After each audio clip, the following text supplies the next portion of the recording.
This study was undertaken to help develop an understanding of what was useful in their experience of counselling for women who have suffered early pregnancy loss. This research investigates how counselling is perceived by women who have suffered miscarriage. It was my intention to draw on the information obtained to improve counselling practice within the area of counselling following early pregnancy loss. Qualitative in-depth interviews were conducted with 7 participants who had suffered loss. The study aimed to explore counselling from a woman's point of view in an effort to understand how counselling was perceived. The women who took part in the study had received counselling support. Even though 1 in 4 pregnancies end in miscarriage, there were no studies which examined the client's perception of counselling following their miscarriage. And few other studies examined the client's perception of counselling, even in general terms. Miscarriage happens to thousands of women each year in Scotland.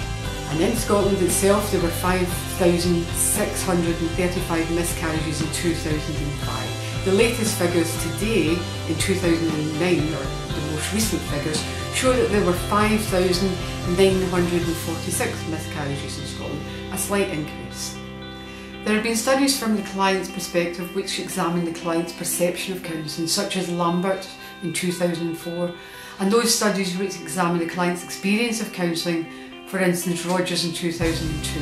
However, there appears to be a gap in the current knowledge with regard to the client's perception of counselling within specific groups such as women who have suffered miscarriage. Although there is a considerable amount of miscarriage information available on the internet, the validity of some of that information remains questionable. There is also little information on the consequences of a DIY approach in the emotional management of early pregnancy loss through website forums. Studies such as Kupka in 2003, Abund and others have shown that by means of client feedback, counselling helps and supports those individuals under pressure. And there are also the studies that show that there is pressure on those who have suffered miscarriage. However, there's been no study which explicitly examines the response of miscarriage sufferers to counselling. The literature explicitly studies the effects of friends and family and medical services in a way that implicitly excludes formal counselling. This is a gap which is hoped will be bridged by the present study of women's perceptions of counselling following miscarriage. The client's view in research is very important in the development of current practice. This is significant in this study, and it attempts to build on what's already known and take into account what's uncovered through this miscarriage counselling investigation. The main benefit of the study will be in hearing the perceptions of what is helpful and unhelpful to this group of clients in counselling. The research used qualitative method of investigation. The study used semi-structured interviews to draw together an in-depth understanding of women's perception of counselling, while at the same time gave the participants freedom to express their views. A qualitative approach to the research was chosen to ensure that the client's views were heard. The research was about the view of the participant himself and allowed the participants' perceptions of counselling to be heard. The participants were given a central role in the research, and the methodological aims of the research fitted well with the person-centred philosophy and related well with the thematic approach to the analysis of the interview transcripts and exploring participants' beliefs, the perceptions and interpretation of the counselling experience. The regularity of the use of qualitative studies within the field of miscarriage reinforced my decision to conduct qualitative research. In conducting this research into women's perceptions of counselling following miscarriage, I had 2 methodological aims: understanding the client's world from their point of view and interview the quality of the researcher and the participant. These aims match the person-centred research viewpoint. Person-centred research, according to Mearns and MacLeod, advise 5 guiding principles in conducting this type of research: researcher and participant equality, empathetic understanding of the participant's world.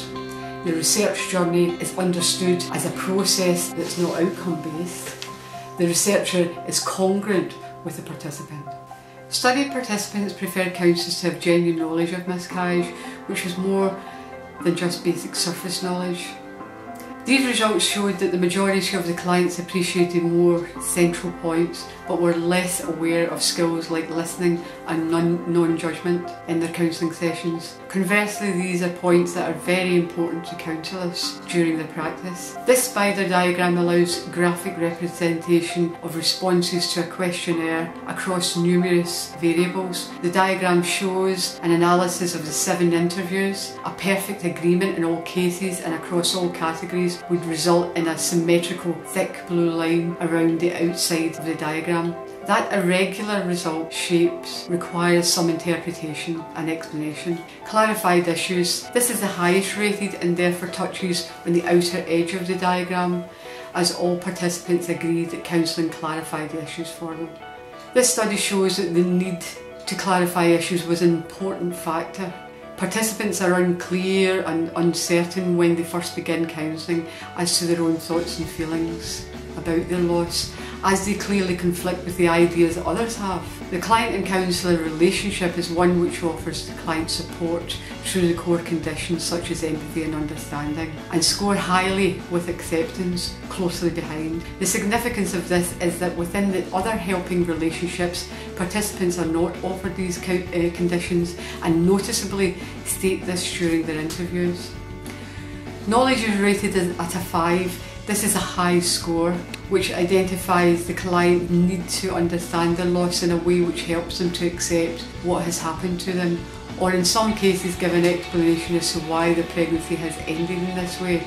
It is more often the case that women are given no explanation and are left to make sense of it all for themselves. Investigation of a reason for early pregnancy loss and the subsequent tests, and which don't always result in a conclusive answer for the minor losses. Listening and non-judgmental are rated lower by the participants. This may be that they genuinely see both as less important, or it could be a jargon effect where the meaning to the client is not fully understood, is less important than it is to someone in the counselling fraternity, or that the skill was so well executed that it was invisible to the client. The table indicates what participants found helpful and unhelpful in their recovery from miscarriage. They found others' acceptance of their loss and addressing the loss helpful. The understanding and continued support offered through counselling and some others was perceived by the participants as helpful in their recovery. The unhelpful aspects highlighted in the table caused the participants the most upset and isolation. The participants were saddened by other people's lack of understanding and predominantly found the dismissal of their loss with regard to the baby's development quite hurtful. Support by friends and family was often described as being time limited and restricted, as well as being difficult at times due to the participants' level of upset. Platitudes expressed by friends and relatives such as "you'll have another baby" or "did you see that as a baby?" something that the participants found difficult to listen to and extremely unhelpful. Counselling was described by the participants as offering women an unrestricted space to freely address their anxieties and fears in a well-supported and non-judgmental relationship. Counselling provided understanding, freedom and acknowledgement of their loss. This was particularly helpful in their recovery, while people's dismissal and judgment of their type of loss was not. The medical model focuses on the symptoms of the individual as a patient. The patient is seen as sick and unwell. The participant's loss was very often dismissed by others. Failure to recognise early pregnancy loss as a bereavement left women feeling isolated and confused. Counselling was perceived as helpful. Current medical assessment of anxiety following miscarriage fails to address the practical needs of this group. The medical model diagram shows people being passed from one place to another. It shows the process is a circular one, whereas the medical profession tends to see this more of a linear process. It is important to understand that during this process the patient receives treatment, in some cases emergency treatment, in some cases this is required. Participants in the study report generally being offered good quality care of the physical aspects of miscarriage with very little emotional response to their loss. One woman said, "You get all the physical attention at the hospital, but the emotional component is just not addressed." Counselling is not seen as part of the treatment. Participants come to counselling with skewed views about what counselling is, initially expecting to be given a time slot, to be offered information and advice, and to be asked questions. Instead, participants report being given time and attention and express mainly satisfying feelings of their counselling experience. Participants perceive counselling as being part of a more complete healing process. The study has found participants' overall perceptions of counselling to be a helpful and safe experience to mark their loss. The study revealed that counselling offered women an opportunity to grieve and to explore the possible reasons for their loss. In some cases, counselling was perceived as a life-saving experience. The findings of this study reinforce the significance of specialised miscarriage counselling in meeting the individual's multiple needs. The provision of specialised counselling was found to play an important part in the recovery of women who had suffered such a traumatic loss. Women who lose a baby before delivery have little or no memories of their pregnancy, and that this can make the grieving process a much more complex one. As a result of their miscarriage, a positive test or a scan result may be the only memories that women have. The lack of tangible proof of their baby's existence can mean that women are judged failures by others and are denied the right to grieve. More encouragement and direction from friends, relatives and the medical profession for women to seek counselling at an early stage would be helpful in relieving women's distress and may alleviate years of anxiety and further unsupported losses